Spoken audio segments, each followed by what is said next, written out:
following announcement has been paid for by the Celtic World Order. Hello, and welcome to the Celtic World Order podcast.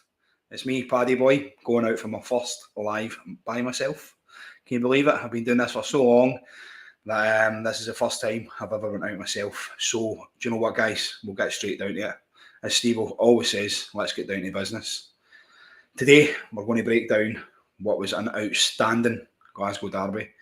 I was fortunate enough to be there. That's why we went on slightly earlier. I would have done the pre-match show, but Steve will cover that with Terry. So if you haven't seen that, that's maybe worth a wee watch as well. But listen, as we always say on the podcast, we are small, but we have room for rapid expansion. So if you haven't already, please hit the subscribe button, guys. It helps us spread the love, spread the channel, and get some eyes on us, basically. Share the content as well. I'll start off simply by looking at the team lineup. Get yourselves in the comments, guys, as well, and let me know what you thought of the game today. As I said, team lineup spoke for itself. I wasn't surprised that none of the new boys came in straight away. Straight in, obviously you could have picked it yourselves. Casper, Johnson, Taylor, Carter, Vickers, Scales, Callum, Hatate, Bernardo, Kuhn, Kyogo, and Maida. So, listen, like I said, the team picked itself, and I thought going into it, it was all guns blazing. I was quietly confident, I was going to say there. That's a lie. I was as confident as ever am. I called 4-0. They laugh at me. He's laughing at me every week when I say this. I'm going to go 4-0 every single week. And I'm going to get it. I really am. I thought today it could have been 4, could have been 5, could have been 6. It was an absolute demolition for me. Ronnie Pickering there saying 3 great finishes. You know what, mate? They were outstanding, and we'll get down to them. We'll break them all up. We'll get down and we'll see how it all happened. So Brendan, as I said there, went for his tried and tested 11, which, yeah, why not? You're going into a game, we've been playing really well in the league, come off a great pre-season, so why not go with the players that you've got there? Yeah, everybody wants to see the new boys, Engels and McCowan.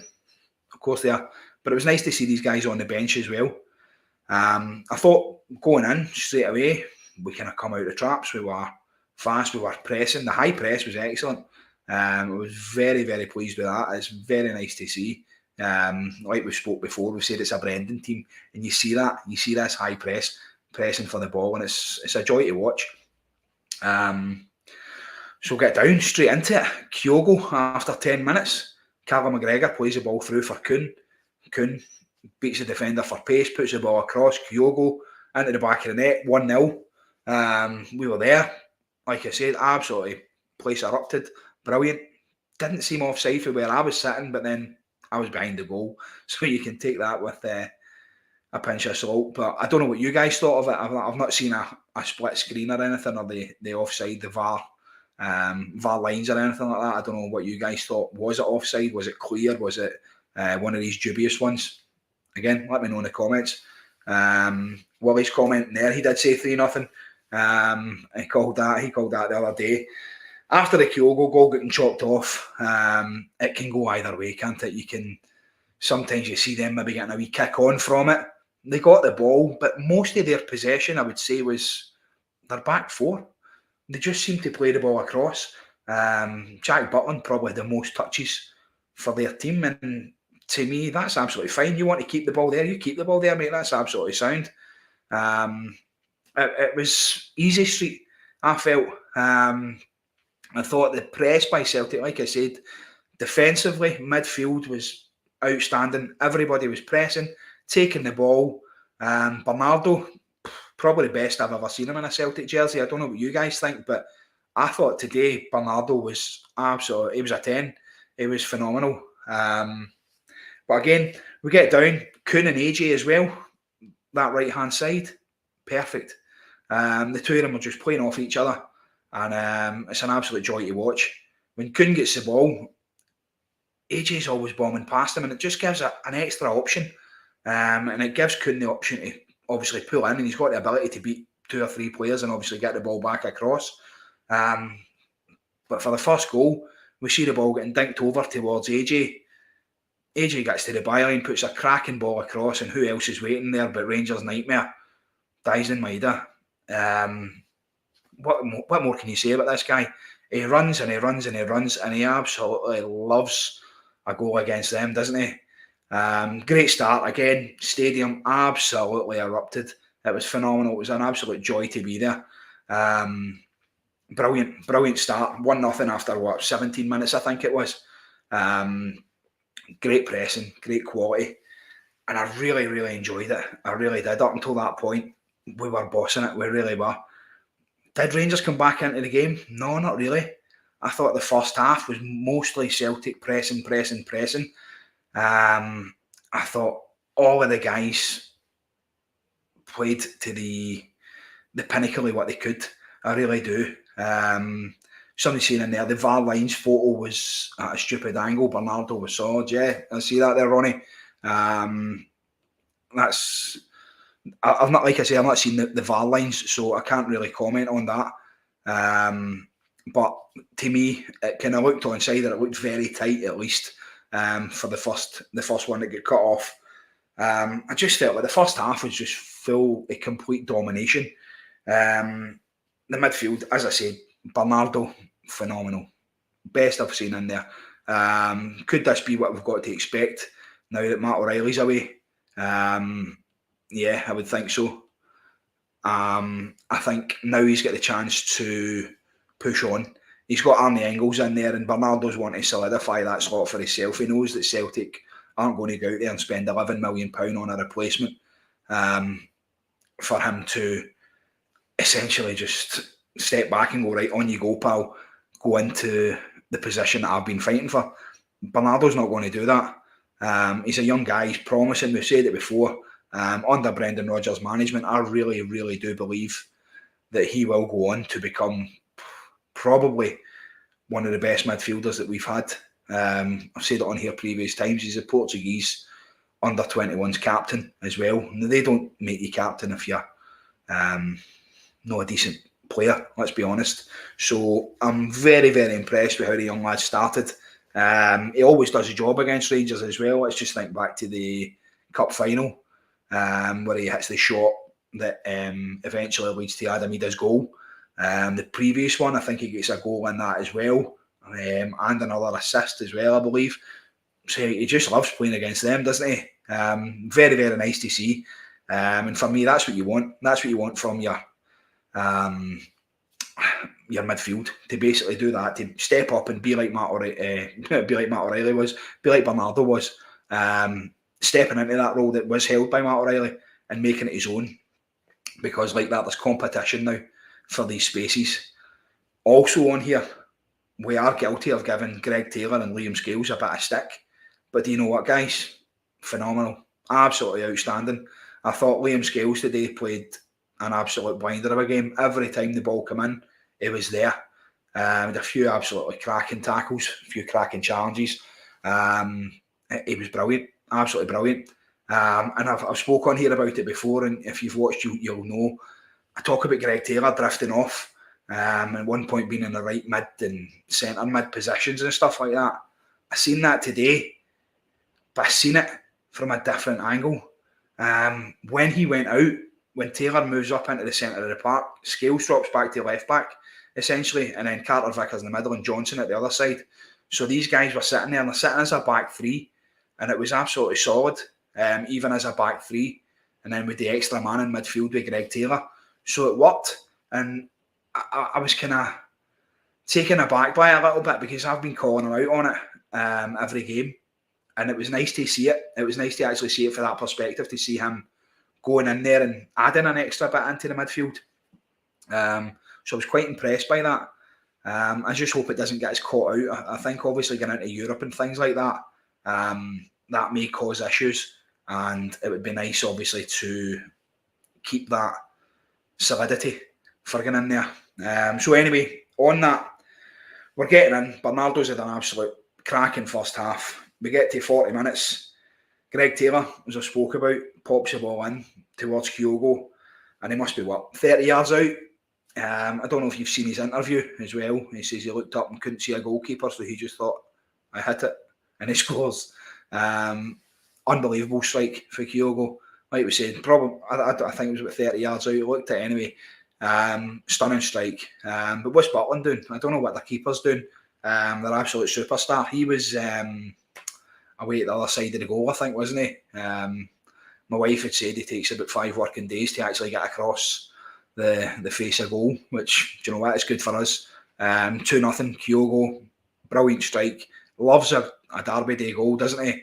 Derby Day becomes Kyogo Day every time the wee man's playing. Absolute joy to watch. 2-0 up, going into the second half. You're absolutely cruising.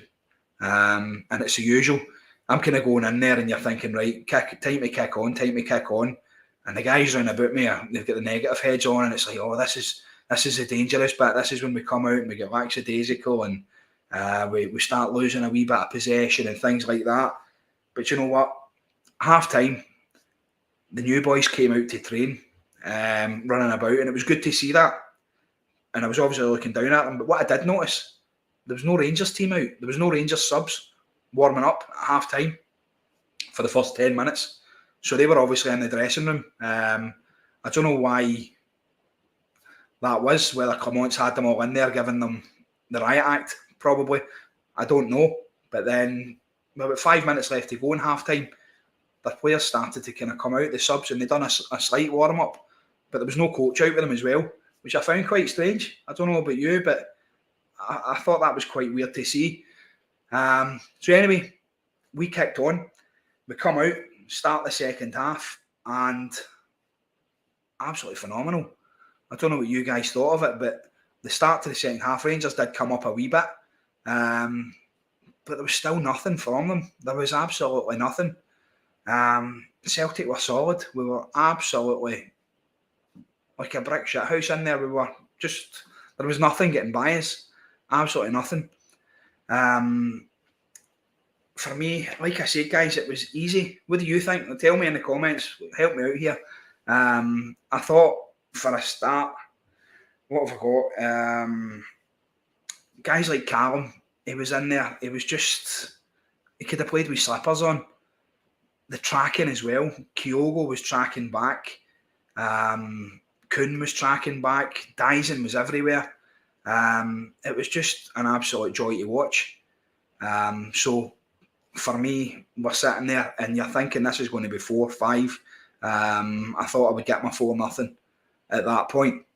It carries on. We have the new boys getting introduced. Engels straight away. It was nice to see him come on. And do you know what? Straight away he gets a chance as well, doesn't he? The ball goes over the top and he starts kind of bombing towards Jack Butland. And he doesn't quite get there. He's not really got the pace yet, so. But it's nice to see guys like this coming in. He linked up a few times with Carter Vickers and he looks comfortable on the ball. So that was nice to see. I thought Rio Hatate for himself had quite a quiet game. But you say quiet, he still had quite a few touches of the ball. He had a couple of shots as well, but I'd be expecting a bit more for Rio if he's going to solidify a position in there for himself. Because, like I said, Bernardo today, for me, was an absolute 10. And that was my kind of sum up of that part of the game. I'll get on to as well. It was absolutely lovely to see James Forrest coming on there as well. James Forrest getting out for his 500th appearance for Celtic. Now that is absolutely unbelievable. If you'd have said to me a few years ago that James Forrest would be making 500 appearances for Celtic, and probably come the end of this season he'll be one of the best decorated players. Well, he already is one of the best decorated players in Celtic's history, but he'll be up there, basically stand alone. He's holding his own. Sorry, give me 2 seconds, guys. Sorry. Yeah, as I said, the Kyogo thing, guys. Kyogo's been outstanding. As thing we said there, sorry, I'm just trying to catch up on the comments as well. It's quite hard to do this all on your own. I'm not as blessed as Steve on there. Like I said, guys, watching it, James A. Forrest, 500 appearances, going to become Celtic's most decorated player at some point, you would imagine. And that was lovely to see. And Jamesy, he comes on and he always goes for it, doesn't he? He gives you 110%. Eddie for Alpha Tries. How you doing, Eddie? Nice to meet you, man. Yeah, like I say, guys, we're going into that as well, and we're going hammer and tongs. I watched Camont's interview as well. I don't know if you guys did, but he come out after the game, and he had said about the domination and about the shots that Rangers had and things like that. And I kind of walked away for the game and I'm going, I don't understand where he's coming from. And I've checked, and Kasper Schmeichel makes his first major save about 77 minutes. So I don't quite understand where Camont's getting this. We were still involved in the game. They weren't at any point. At no point did I feel in that game that we were under pressure or that we were going to lose a goal, because we just looked so dominant. Yeah, I agree with some of the comments in there. I'm not going to put the ones up though. But like that, the comments on there about stuff like that, about the possession and the movement and stuff like that, I didn't see any of that for them. I really didn't. They were poor. And then we get down to the part where our captain decides he's going to get the ball and go for it, isn't he? He's going to absolutely go out there and annihilate them. Callum gets the ball, 30 yards out again, and an absolute screamer, isn't it?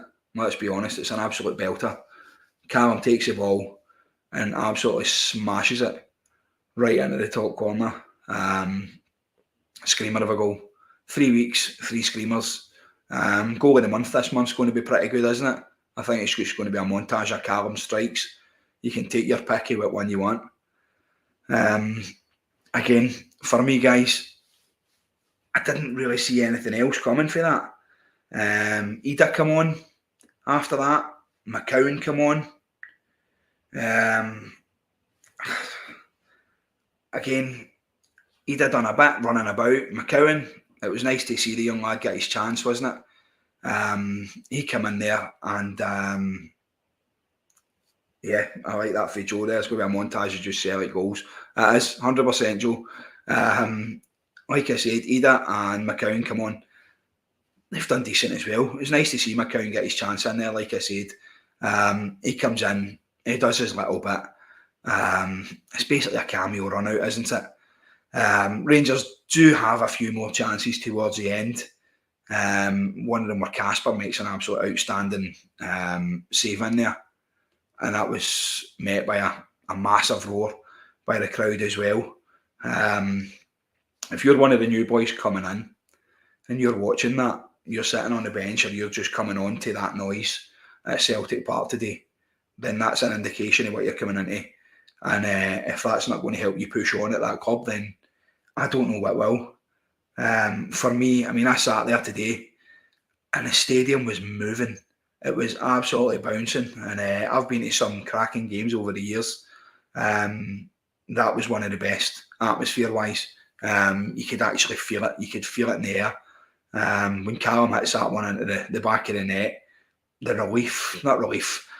feeling round about that stadium was just pure emotion. And you could actually see it. There was people running about you with tears in their eyes. It was just beautiful. Absolutely lovely to see. And that's what I want to do. I want to see that. I want to see it pushing on. John Coyle says it there, mate. What would you think of that? I mean, if you're sitting on that bench today, you've just signed for Celtic. You're sitting watching that atmosphere. Coming into that is absolutely outstandanding. Let's be honest. I don't know, like, when these guys have played at clubs previously, yeah, decent enough clubs, especially Arnie Engels. But I mean, Trusty's not going to get that down at Sheffield United, is he? He's really not. it's just amazing. Honestly, Engels will be absolutely loving it, and these guys will be coming in here to up their game, to really go for it, and it's a joy to watch. So listen, that was it basically, wasn't it? We kind of went in. It was a quick demolition. We went out, battered 3 goals in against them, and that was it. It could have been so many more. It could have been 6. I thought. Kyogo, I think he had another chance as well, didn't he? He was running in on goal, dinks it over Butland, tries to be too cheeky. I thought he should just put the laces through it. He's trying to do a wee Jota and dink it over the keeper, but we didn't get it that time. But other than that, like, we were phenomenal. I really thought it was a complete performance for Celtic. So that was it. The managers, we talk about levels.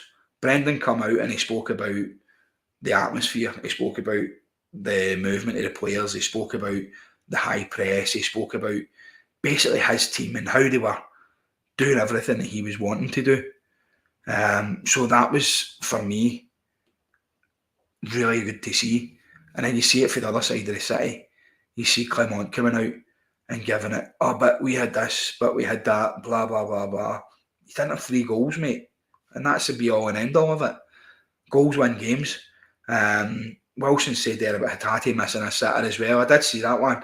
I kind of shut my eyes to it because Rio's one of my favourites, mate. So I turned my head away for that. I'm not going to mention Rio missing sitters because I want to keep him in the squad. But yeah, I know the one you mean, mate. I did see as well, there's a lot of hassle outside Castle Grayskull at the minute. Yeah, Maggie comments there as well. So it's tumbling for them, isn't it? I don't know whether he's going to last the season, and do you know what? I don't actually care. He's been found out in the Scottish League, and it's just so nice to see this Celtic team actually pushing on and progressing from where we were. Because this time last year, we were kind of getting on Brendan's back a little bit because he'd come in and he was kind of trying to change things a little bit too much, I think. Now we've got the Brendan side, so it's nice to actually see the players enjoying their football and doing what they do best, going out there and destroying teams. And it's a joy to watch. So for me, that was it. It was I just come on quickly, obviously, to go over the game with you guys, see what your thoughts were, and break it down, because for me, it was probably one of the best games that I've been to. An absolute demolition. And it just put them back in their place, didn't it? Currently sitting, what, 3rd, 4th? I think it is. I think 4th. Yeah. 3rd? I can't remember. 4th, yeah, they're sitting 4th. But, yeah, who cares? We're going on to win the league. This, today, sealed it for me. It was an absolute outstanding performance. And onward we go. So, listen, that's about all I've got for you guys. Me and Steve will be back and we'll do maybe a proper breakdown of everything. I've just jumped on, as I say, quickly, just to kind of go over things. But keep subscribing to the channel, and we'll be back really soon. As we say at this podcast, hail, hail.